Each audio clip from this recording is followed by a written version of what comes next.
I actually realised कि कुछ frustrations, कुछ इंसिडेंट्स हमें इतना पेन देते हैं ना, किसी के बिहेवियर्स, खास करके उन लोगों के बर्ताव जो कहीं ना कहीं हमारे दिल के बहुत नज़दीक होते हैं।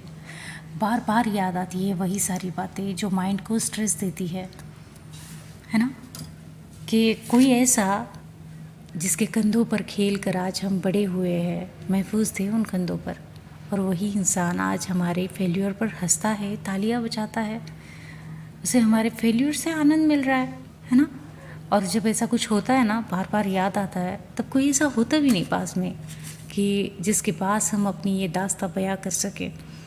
और क्या दास्तां बयां करें अपनों के बारे में, क्या बताए किसी को, है ना। बस यूं ही बातों बातों में जैसे दिल हल्का हो गया आज। अपना सारा फ्रस्ट्रेशन जैसे किसी बलून की तरह गिर के टूट गया। फिर महसूस हुआ जैसे दिल पर कोई बड़ा सा बोझ था जो हटा दिया किसी ने।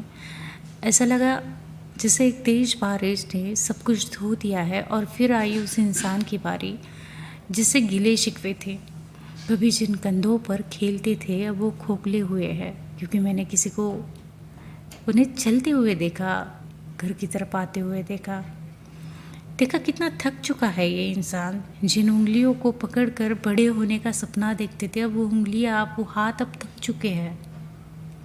और फिर सोचा क्या बोझ लेकर घूमे 4 साल से, ये सारा बोझ जो लेकर घूम रही थी ना। आज सोचा अपने ही तो है, माफ़ कर दो, आगे निकल लो। क्योंकि कई बार हम दिल में बोझ लिए घूमते हैं।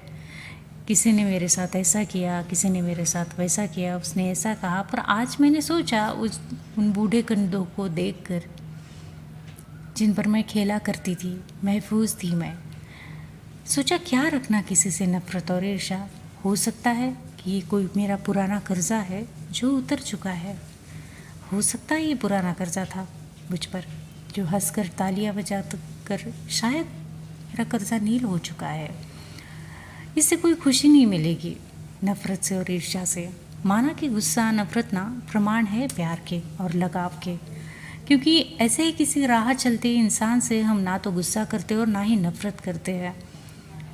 नफ़रत तो वही होती है जहाँ प्यार होता है, और जहाँ लगाव होता है गुस्सा भी वही होता है। तो अगर आप भी अपने मन की शांति चाहते हैं ना मेरी तरह, तो अपनी खुद की खातिर माफ़ कर दो उस इंसान को और आगे निकल लो।